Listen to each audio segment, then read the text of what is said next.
Welcome to LC Screen Talk. My name is Larry, and this is my review of Everest.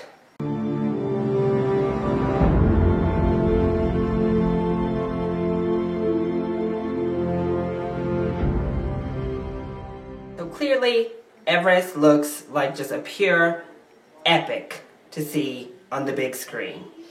And in that aspect, it definitely is. I was fortunate enough to see an IMAX 3D, and it is just stunning.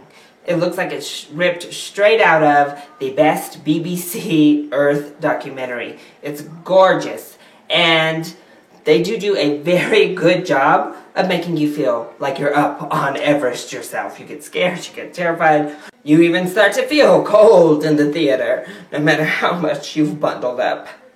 But while the trailers do a great job at creating that atmosphere and capturing the true epic scope of this film, I think they're very, very misleading. But we'll get to that at the end of this review. First, let's talk about all of the things that the movie does well. As I said, it's gorgeous to look at, but I feel like that's kind of a given.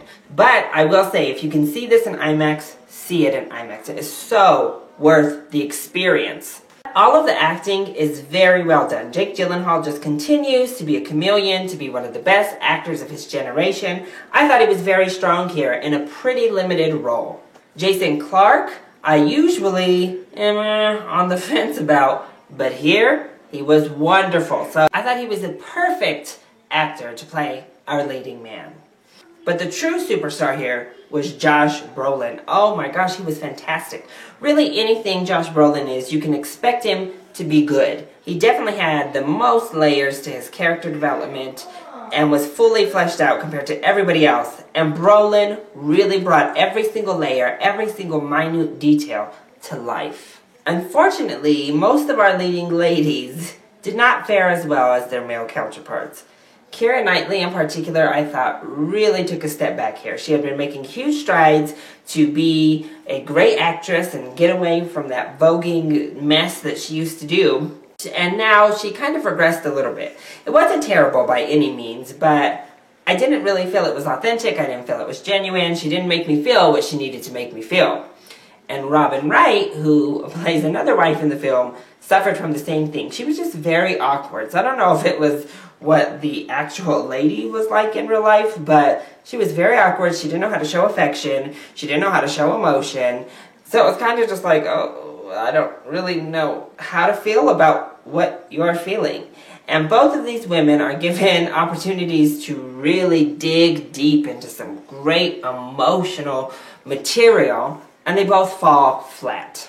So I didn't know much about this Everest disaster going into it. I knew what the trailer showed me a little bit. I knew it was a true story, but I hadn't really seen any material, and I was 5 when it actually took place. So I made sure to avoid it all so that I kind of went in fresh, and I didn't know the ending. I didn't want to spoil myself with, history and reading and all that nonsense. So I have to say that the trailer was very misleading to me. They flashed up words with this music that's like faith, courage, inspiration, and all of this kind of stuff. All very happy, very encouraging words. This is a minor spoiler alert, but I'm not going to give away any actual details. It's more about the tone of the film. This is not a feel-good movie. Do not go into this expecting to be uplifted. Do not expect the kind of human perseverance story that the trailers sell, because that's not what you have here.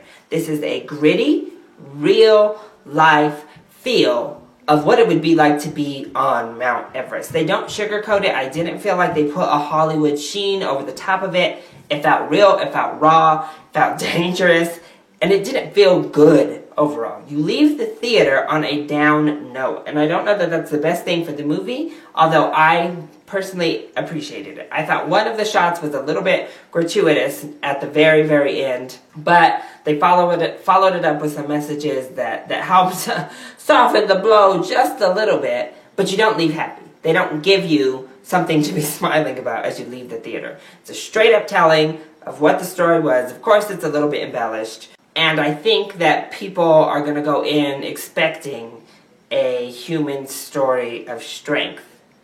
And unfortunately, you'll be sadly disappointed.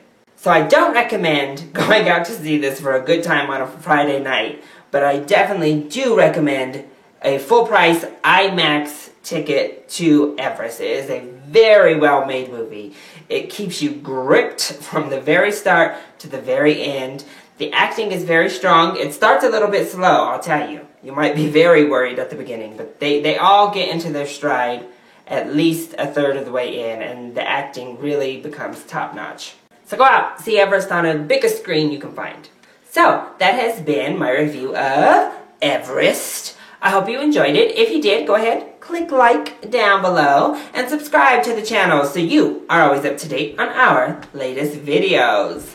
Also, join in on the discussion. What is your favorite natural disaster film? Let me know either in the comment section down below or hit me up on Twitter. I love you all so much for your support. Mwah! Thank you for watching, and I'll see you next time.